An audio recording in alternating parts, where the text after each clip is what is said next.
ایک بات یاد رکھیے، پہلی دفعہ بھی کہا تھا، آج بھی کہتا ہوں، کسی قرآن میں کسی حدیث میں تبدیلی لانا، انقلاب لے کے آنا، حکومت قائم کرنا ہماری ذمہ داری نہیں ہے. ہماری ذمہ داری اس کے لیے جدوجہد کرنا ہے. اگر حکومت لانا اور کامیاب ہونا ہوتا تو پہلے بھی کہا تھا ہزاروں قیامت دن انبیاء ایسے ہوں گے جن کے پیچھے ایک بھی امتی نہیں ہوگا. کیا وہ ناکام ہو گئے؟ ان سے بڑا کامیاب کون تھا؟ خود رسول اللہ صلی اللہ علیہ وسلم کو فرمایا لست علیہم بمسیطر، اے نبی ہم نے تمہیں کوئی داروغہ بنا کے ہم دیں گے ہدایت تم کو. اصل مسئلہ یہ ہم پہلے دن یہ سوچ رہے تھے کہ کامیابی ملے گی تو ہم چلے گئے. بھائی کامیابی وہ ادھر ہے، ادھر نہیں ہے. کامیابی کا مرکز و محور آخرت ہے.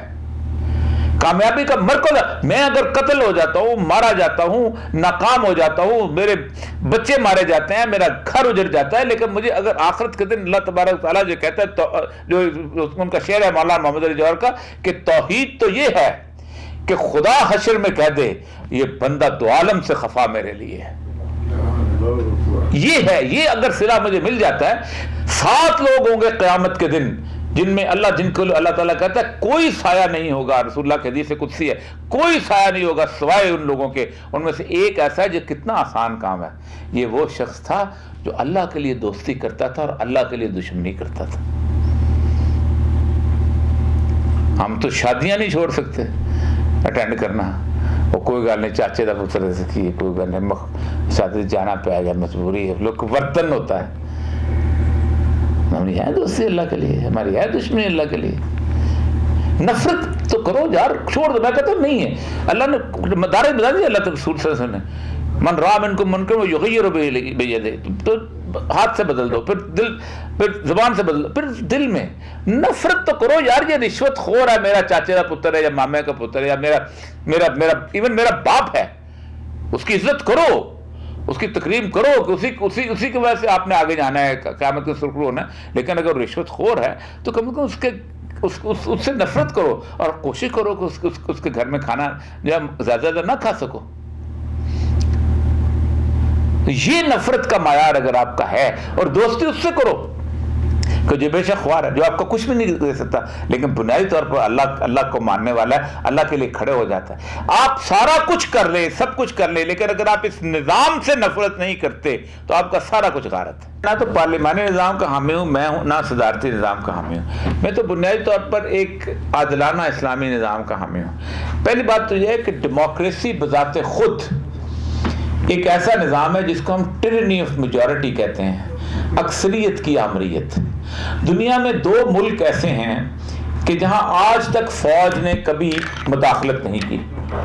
آج تک فوج جو ہے وہ مستقل طور پر وہ علیحدہ رہی ہے اور وہاں پر جو ہے ان کی حکمرانی رہی ہے، جن میں سے ایک بھارت ہے اور ایک اسرائیل ہے. دونوں ممالک میں 14 سے 16% تک مسلمان رہتے ہیں. 16% اسرائیل میں ہیں، 16% وہاں پر.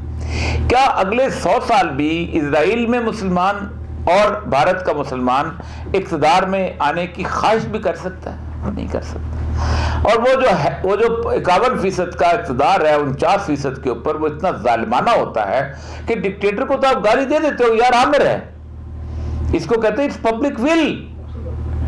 یہ تو عوام کی خواہش کے مطابق وہاں پر اقتدار آیا ہے. تم بھی اکثریت لے آؤ، تم بھی ظلم کر لو. تو ایک تو یہ ہے کہ اس طرح کا نظام جو ہے اس طرح کا نہیں کام. اب اکثر سوال کہ اسلامی نظام آئے گا کیسے؟ مجھے بتائیے دنیا میں کون سا نظام ایسا ہے جو طاقت کے بغیر؟ کیا جمہوریت طاقت کے بغیر آئی ہے؟ پاکستان میں اگر یحییٰ خان الیکشن نہ کراتا تو کیا یہ لوگ اس کو اقتدار لے آتے تھے؟ کرامویل کی جو بیسک موومنٹ ہے یہ ساری کی ساری، جس طرح کی یہ ساری کی ساری باقاعدہ اس کے لوگوں نے ان نے طاقت سے نافذ کی. اقبال جو کہتا ہے نا، ہم نے خود شاہی کو پہنایا ہے جمہوری لباس. ابلیس کی مجلس شورا میں جب اس کو سوالوں کا جواب دینے لگتا ہے نا مشیروں کا، تو جمہوریت کے بارے میں یہ کہتا ہے، ایسے اشتراکیت کے بارے میں کہتا ہے کہ کب ڈرا سکتے ہیں مجھ کو اشتراکی پوچھ اگر یہ پریشاں روزگار آشفتہ مغز آشفتہ ہوں. وہاں یہ کہتا ہے ہم نے خود شاہی کو پہنایا ہے جمہوری لباس. جب کبھی آدم ہوا ہے خود شناس و خود نگر. جب انسان کو پتہ چلنا شروع ہوا تھا یہ ہوتا ہے تو اس نے کہا چھوڑو، ختم کرو. ان کو جمہوریت کا درس دو. پہلے بابر ہوتا تھا, اکبر ہوتا تھا, وہ کرتا یہ تھا, آتا تھا, 5000 بندے میں نے دیے, گھوڑے دیے, یہ دیے, اس نے فتح کیا, مجھے اس نے گورنر لگا دیا. ہم نے کہا یہ تو نہیں ہوتا, اب تو دنیا بدل گئی ہے.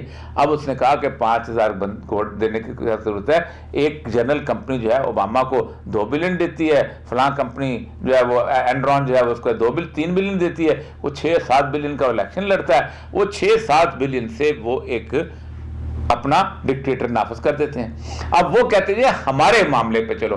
اس کی میں مثال آپ کو دے سکتا ہوں کہ $15 ٹریلین امریکن جی ڈی پی ہے, $16 ٹریلین امریکن ڈیٹ ہے, یہ ہو گئے $31 ٹریلین. امریکہ کے سرمایہ داروں نے ٹیکس ایویڈ کرنے کے لیے $32 ٹریلین جو ہے وہ کیمن آئی لینڈ میں رکھا ہوا ہے. ایک آواز نہیں اٹھتی کانگریس سے. ایک دفعہ 1922 کے 23 میں ایک بندے نے کہا تھا کہ یہ پیسہ واپس لاؤ جو کہ ہمارا چوری کا پیسہ ہے. تو ایک راک فیلر زندہ ہوتا تھا, اس نے کہا تھا you are our dog, you should bark from our side, ہمارے کتے ہو, ہماری طرف سے بھونکا کرو. تو پاکستان میں صدارتی نظام ہے, وہ بھی اسی طرح کی بلٹ اپ کرے گا. اسلامی نظام طاقت سے ہی آئے گا. دیکھیں 75 سال کمیونزم نافذ رہا ہے, وہ جمہوریت سے آیا تھا, طاقت سے آیا تھا. they took over. تو ایک صالح جماعت جو کہ قبضہ کر کے انقلاب لا سکتی ہے وہی لا سکتی ہے. نہ بھی لو تو پبلک ول اس قسم کی ہو جائے. یہ جو لوگ جا کے تو یوکرین میں گورنمنٹ بدلی ہے, جو آئس لینڈ میں گورنمنٹ بدلی ہے, جو پبلک ساری جگہ اکٹھی ہو گئی, انہوں نے گورنمنٹ کو فارغ کر دی. تو یہ تو طریقہ کہ ہمیں سجھا دیا گیا ہے. 100 سال پہلے اس دنیا میں جمہوریت نہیں ہوتی تھی, دنیا نہیں چلتی تھی, بہتر چلتی تھی. اس 120 سال میں کم از کم 35 کروڑ بندہ مارا گیا ہے. 20 کروڑ کے قریب تو second world war, first world war میں مارا گیا ہے, ویتنام وار میں مارا گیا ہے, کورین وار میں مارا گیا ہے. تو یہ جو ہٹلر تھا 90% ووٹ لے کے جیتا تھا اپنے سے. یہ چرچل تھا, ڈکٹیٹر تھا, الیکٹڈ وزیر اعظم تھا. جرمنی کا چانسلر, فرانس کا صدر, سارے الیکٹڈ لوگ تھے. یہ کوئی نہیں بتاتا. سارے کہتے ہیں مذہب لڑاتا ہے, لڑایا تو ان لوگوں نے. پوری انسانی تاریخ میں کسی نے اتنا قتل نہیں کیا ہوگا جتنا ان لوگوں نے قتل کیا ان 120 سالوں کے اندر. پھر کہتے ہیں بڑا اچھا نظام ہے, زبردست ہے, کیا بات ہے. جن ملکوں نے ترقی کی یا جن ملکوں نے رول ماڈل کے طور پہ آگے بڑھے, ان میں سے ہمارے پڑوس میں چین ہے, افیمچیوں کی قوم, عجیب و غریب قسم کے لوگ. میرے بچپن میں چائنا سے صرف 2 چیزیں آتی تھیں. ایک شیو کرنے والی سیفٹی ہوتی تھی جس کے اندر وہ شیشہ لگا ہوتا تھا, اور ایک ونگسنگ کا پین ہوتا تھا. ایک موٹا ہوتا تھا, ایک باریک ہوتا تھا. اس کے علاوہ چائنا سے کچھ نہیں. سوئیوں کا ایک پیکٹ بھی آیا کرتا تھا. آپ اندازہ کریں کہ ماؤ زے تونگ نے ان دا بگننگ یہ سوچا کہ میں قوم کو کیسے بناؤں گا. یہ اس کی شروع کی باتیں ہیں, اور اس نے ایک موومنٹ شروع کی جسے لانگ مارچ کہتے ہیں. لاکھوں لوگ اس کے اندر نکلے اور تھوڑے سے رہ گئے تھے جو اس کے چاند کا شیخ کے خلاف اس نے لڑائی شروع کی. اگر آپ یہ سمجھتے ہیں نا کہ 22 کروڑ لوگ اٹھ کے تبدیلی لاتے ہوتے ہیں, اور 22 کروڑ نہ, ایک نیوکلیس ہوتا ہے, اور وہ نیوکلیس کھڑا ہو کے پھر آگے لوگوں کے سامنے انقلاب لے کے آیا کرتا ہے. انہوں نے پھر چانگ کا شیخ کو بکایا, پھر وہاں پر نافذ کیا. پھر اس نے بڑی اسٹرکٹ لاز نافذ کیے. جو اس کا کلچر ریولوشن ہے, آپ دیکھیں اس نے کیسے لوگوں کو, افیمچیوں کو ٹرک کو جہاز بھرے ان کو گرا دی. ایک تو یہ لی کوان ہوا ایک بندہ ہے جس نے سنگاپور میں انقلاب لے کے آیا, آکسفورڈ کا پڑا ہوا, سارا کچھ یہ ہوا. اس نے کہا کہ جب تک ہم اس بات پہ قائل نہیں ہوں گے کہ ہم ان چوروں کو, ڈاکوؤں کو, اور جن کو ہم جانتے ہیں بغیر ٹرائل کے بند نہیں کریں گے جیلوں کے اندر, ہم یہ نہیں سوچیں گے کہ آپ تم اٹھتے کیسے ہو, بیٹھتے کیسے ہو, تھوکتے کیسے ہو, چلتے, ہم آگے نہیں بڑھ سکتے. اس نے ایک تبدیلی لائی. میں تبدیلی اس کی بات کر رہا ہوں جو ویسے آتی ہے, جسے آپ دنیاوی تبدیلی کہتے ہیں. اسی طرح روس ہمارے سامنے ہے, گر کے پھر دوبارہ اٹھ گیا.